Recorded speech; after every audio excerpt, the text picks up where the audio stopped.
উন্নয়নৰ যি ধৰণে ধাৰা তেখেতে পাবলৈ সক্ষম হৈছে তাৰ বাবে তেখেতক ধন্যবাদ জ্ঞাপন কৰাৰ লগতে তেখেতক সামৰণি মাৰিছো।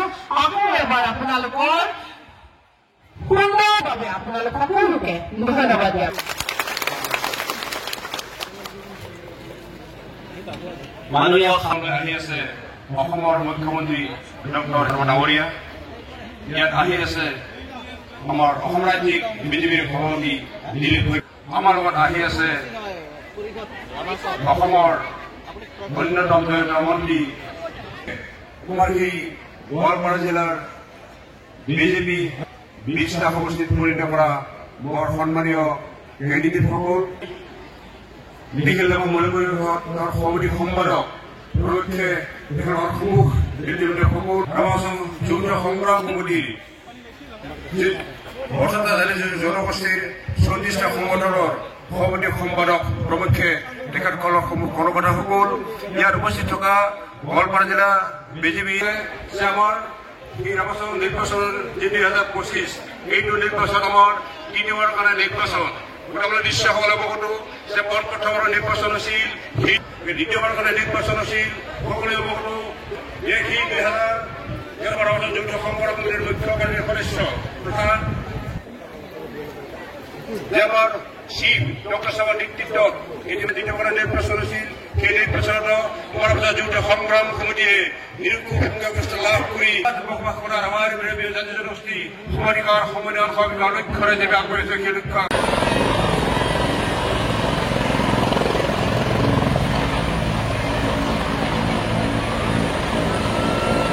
জিন্দাবাদ জিন্দাবাদ জিন্দাবাদ জিন্দাবাদ জিন্দাবাদ জিন্দাবাদ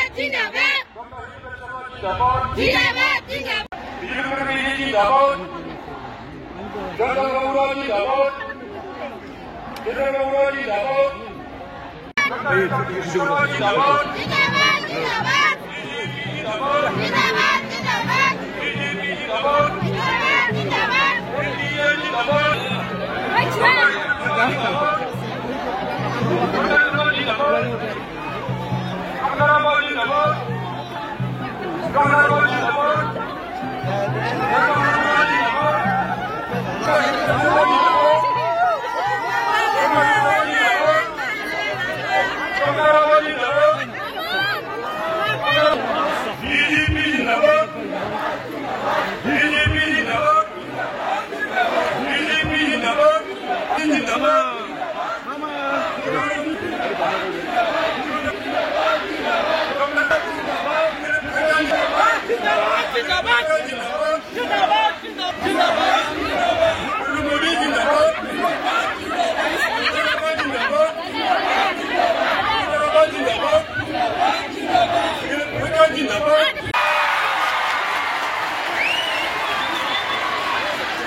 হিচাপে উপস্থিত হোৱা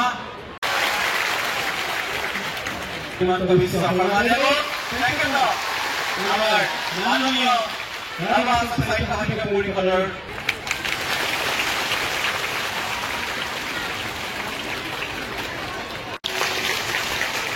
ধন্যবাদ। भारत माता की बंदे बंदे बंदे নিৰ্বাচনৰ বাচন কাউন্সিলৰ 2013 চনত প্ৰথম নিৰ্বাচন হৈছিল, 2013 চনৰ পৰা 2025 এই সময়ছোৱাত জনসাধাৰণৰ সংগ্ৰামৰ নেতৃত্বত ভাৰতীয় জনতা পাৰ্টি আৰু অসম গণ পৰিষদৰ সংগঠনত এনডিএৰ চৰকাৰখনৰ এই সময়ছোৱা আজি 11 বছৰ কাৰ্যকালত শান্তি সম্প্ৰীতি সমন্বয় এটা জাতীয় আন্তৰ্জাতিক সম্পৰ্ক স্থাপন কৰি এলাকার সুন্দর সমন্বয়ের বার্তা আজি আমার জাতীয় আসমা। भारत माता की, भारत माता की। অলপ ভাল নেকি, পুৰা ভাল নাহে নেকি?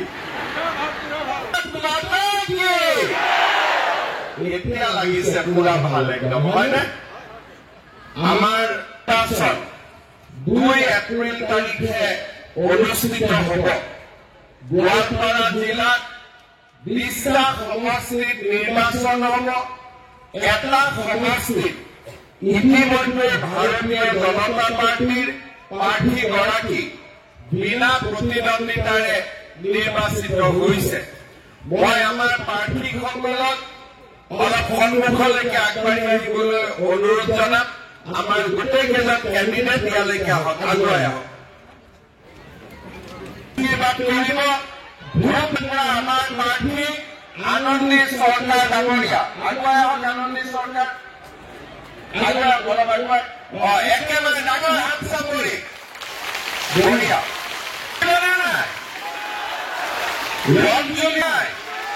জিকিব বাপৰে জিকিব বঢ়িয়া চাউথ জিকিব ঠিক আছে আমাৰ বঢ়িয়া জিকিব জিকিব জিকিব নে বাইদেউ বঢ়িয়া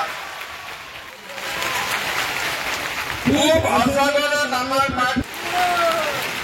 জিলাৰী আমাৰ দৰকাৰ আমাৰ প্ৰাৰ্থী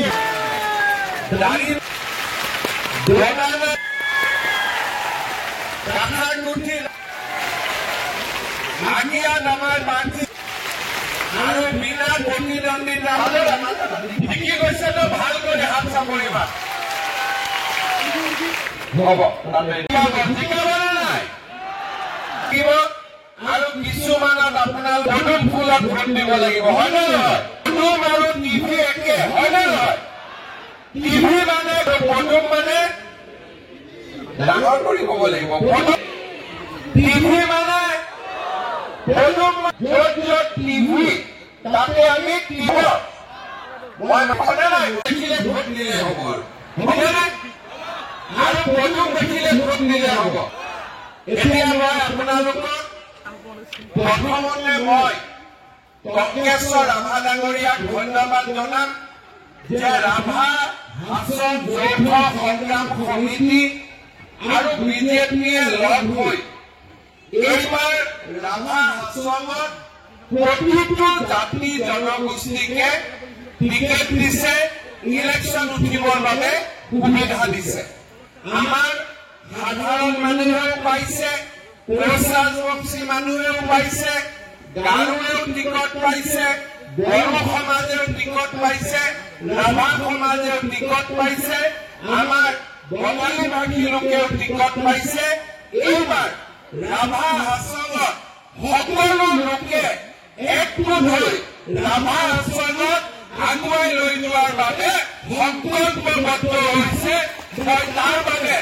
ৰাভা হাছনত আৰু আমাৰ যৌথ সংগ্ৰাম সমিতিক ধন্যবাদ আৰু কৃতজ্ঞতা জনাইছো যোৱা কেইদিনমান আগতে মই ৰাভা হাছন স্বায়ত্তশাসিত পৰিষদৰ কাৰ্যালয়লৈ আহিছিলো ৰজা পৰশুৰামৰ সুন্দৰ প্ৰতিমূৰ্তি এটাও 3 জানুৱাৰী তাৰিখে ৰাভা হাছনত আমি শুভ উদ্বোধন কৰিছিলো সিদিনাখন মই ৰাভা জাতিৰ সকলো নেতৃবৃন্দক একেলগে লগ পাইছিলো আৰু মই অনুৰোধ কৰিছিলো যে আমি সকলো যদি লগ হৈ থাকো সকলো যাতে একেলগে থাকো তেতিয়াহ'লে আমাক শত্ৰুৱে কেতিয়াও পৰাজিত কৰিব নোৱাৰিব আজি মই অত্যন্ত আনন্দিত যে টংকেশ্বৰ ৰাভা ডাঙৰীয়াৰ নেতৃত্বত আজি সকলো জাতি জনগোষ্ঠী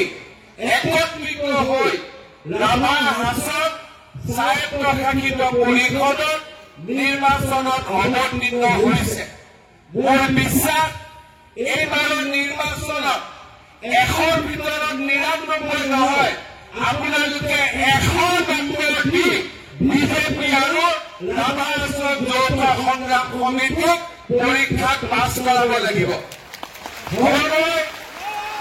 এটা চিটতো হাৰিব নালাগে গোটেইকেইটা চিটত জিকিব লাগিব লাগিবনে নাই জিকিব লাগিব এতিয়া আপোনালোকক মই ৰাভা হাছন যৌথ সংগ্ৰাম সমিতি আজি যদি আপোনালোকে চাই 2016 চনত বিজেপি দলৰ চৰকাৰ হ'ল আজি 25 চন যোৱা 10 বছৰত ৰাভা আশ্ৰমত গুলী চালনা হৈছে নেকি ৰাভা আশ্ৰমত পুলিচে অত্যাচাৰ কৰিছে নেকি ৰাভা আশ্ৰমত কেতিয়াবা অশান্তিৰ পৰিৱেশ সৃষ্টি হৈছে নেকি কিন্তু আপোনালোকে মনত পেলাওক কংগ্ৰেছৰ সময়ত একেলগে মই আজি যিখিনি কৰিছো দিলীপ শইকীয়াই যিখিনি কৰিছে কংগ্ৰেছৰ আমাৰ যিখিনি কৰিছে সকলো জাতি উপজাতিক আমি যদি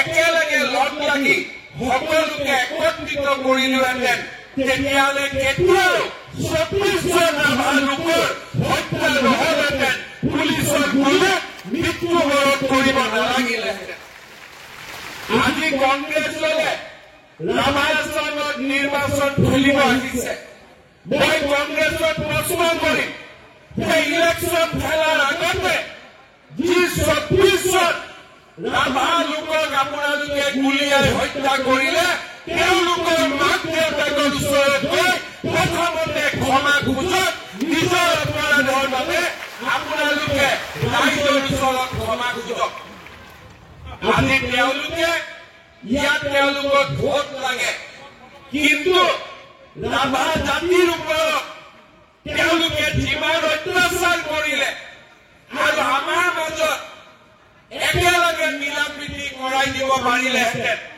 তেওঁলোকে মিলা প্ৰীতি আমাক কৰাই নিদিলে কাৰণ তেওঁলোকে গোৱালপাৰা জিলাখন বিদেশীৰ হাতত গতাই দিব খোজে আৰু আমি বিজেপিয়ে গোৱালপাৰা জিলাক সদায় ভাৰতীয় লোকৰ বাবে আমাৰ জনজাতীয় লোকৰ বাবে আমাৰ অসমীয়া লোকৰ বাবে আমাৰ ভাৰতীয় লোকৰ বাবে আমি সংৰক্ষণ কৰিব বিচাৰিছো আজি তেওঁলোকৰ মৰম আমাৰ লগত নাই তেওঁলোকৰ মৰম আন কাৰোবাৰ লগত আছে তেওঁলোকে ৰাভা আশ্ৰমখনত আমাৰ গোৱালপাৰা জিলাখনত আজি গতাই দিব খোজে কাৰোবাৰ ওচৰত কিন্তু ভাৰতীয় জনতা পাৰ্টীয়ে ৰাভা আন্দোলনৰ সময়ৰ পৰাই ৰাভা জনগোষ্ঠীৰ লগত আছে বড়ো জনগোষ্ঠীৰ লগত আছে গাৰো জনগোষ্ঠীৰ লগত আছে কোচ ৰাজবংশীসকলৰ লগত আছে অসমীয়া ভাষীসকলৰ লগত আছে বঙালী ভাষীসকলৰ লগত আছে আৰু সকলোৱে মিলি আমি ৰাভা আশ্ৰম পৰিষদত সাংবিধানিক স্বীকৃতি দিবৰ বাবে আমি একেলগে কাম কৰি যাম এই হৈছে আমাৰ প্ৰতিশ্ৰুতি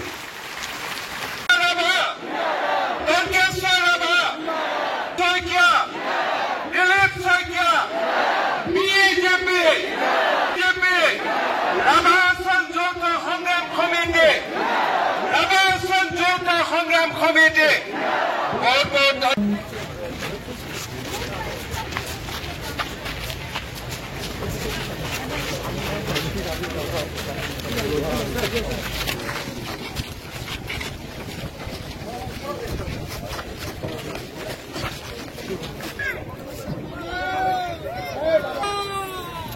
বল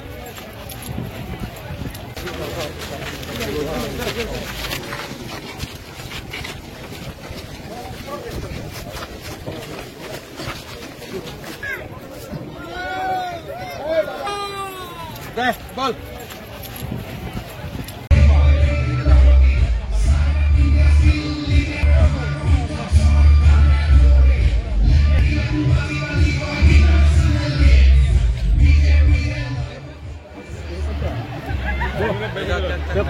গোৱালপাৰা জিলাত আমি দুয়োটা দলে একেলগ হৈ নিৰ্বাচন খেলিছোঁ প্ৰথমবাৰৰ বাবে ৰাভা আশ্ৰম যৌথ সংগ্ৰাম সমিতি ভাৰতীয় জনতা পাৰ্টীয়ে নিৰ্বাচনত সুন্দৰভাৱে অৱতীৰ্ণ হৈছে প্ৰতিটো জাতি জনগোষ্ঠী ৰাভা বড়ো গাৰো কোচ ৰাজবংশী অসমীয়া ভাষী বঙালী ভাষী সকলো লোক আজি একেখন মঞ্চত একত্ৰিত হৈছে মই নিশ্চিতভাৱে বিশ্বাস কৰোঁ যে আমাৰ সভাপতি দিলীপ শইকীয়া আৰু ৰাভা হাছং স্বায়ত্তশাসিত পৰিষদৰ মুখ্য কাৰ্যবাহী সদস্য টংকেশ্বৰ ৰাভাৰ নেতৃত্বত আমি বিপুল ভোটত বিজয়ী হ'ম।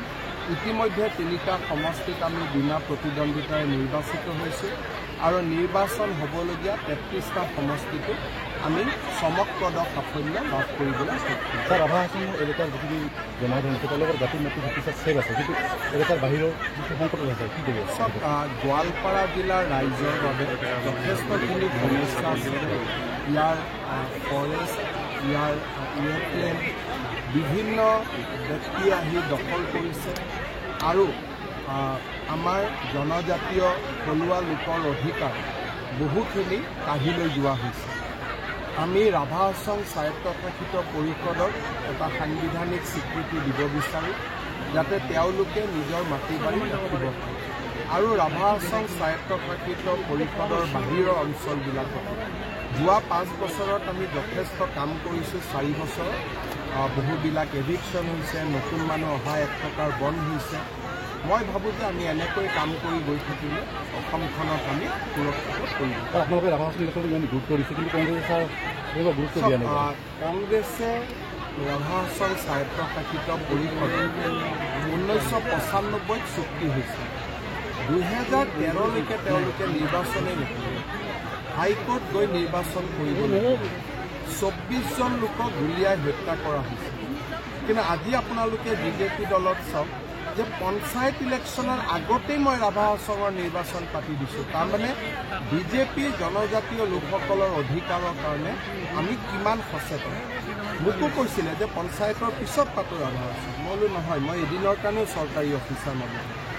সেইটো হ'ল আমাৰ কমিটমেণ্ট আৰু সেইকাৰণে আপোনালোকে দেখিছে যে আজি বড়ো, গাৰো, ৰাভা, বঙালী ভাষী, অসমীয়া ভাষী, কোচ ৰাজবংশী, হাজং সকলো অনুসূচিত জাতি সকলো লোক আজি একত্ৰিত হৈছে আমাৰ মঞ্চত। গোৱালপাৰা মেডিকেল কলেজ কাম আৰম্ভ হ'ব। গোৱালপাৰা মেডিকেল কলেজৰ কাম মই এই বছৰতে আৰম্ভ কৰিম আৰু ইতিমধ্যে জিলা অসামৰিক হস্পিটেলখন আমি শ্বহীদ নিধানুৰাম ৰাজবংশীৰ নামত উৎসৰ্গী কৰিছোঁ। পঞ্চায়ত নিৰ্বাচনটো যিহেতু ইয়াতো হ'ব, তাৰপিছতে 2026 নিৰ্বাচন ৰাভা হাছং স্বায়ত্তশাসিত পৰিষদৰ অন্তৰ্গত বিভিন্ন সমষ্টি আছে, সেইকেইটা সমষ্টি কেনেকুৱা হ'ব? আমাৰ ৰাভা হাছঙৰ লগত আমাৰ এটা বহুদিনীয়া সিদ্ধান্ত আছে যে MLA ইলেকশ্যনত আৰু MP ইলেকশ্যনত বিজেপিক তেওঁলোকে সমৰ্থন কৰে, পদুমৰ চিন থাকে। কেতিয়াবা ৰাভাৰ পৰাও আমি তেওঁলোকৰ বিষয়ববীয়াসকলক বিজেপিত টিকট দিওঁ। আমাৰ এইটো এটা বহুদিনীয়া সিদ্ধান্ত আছে যে বিধানসভা, লোকসভাত বিজেপি আৰু আন নিৰ্বাচনবিলাকত TV চিনতো ইলেকশ্যন খেলা যায়। সেইকাৰণে আমাৰ আৰু টংকেশ্বৰ ৰাভাৰ আমাৰ বুজাবুজি বিজেপিৰ লগত ময়ো যোগদান কৰাৰ বহুত আগত। এইটো আটাইতকৈ পুৰণা বুজাবুজি আৰু এই বুজাবুজিটো আজিও অক্ষুণ্ণ আছে আৰু ভৱিষ্যতে অক্ষুণ্ণ থাকে।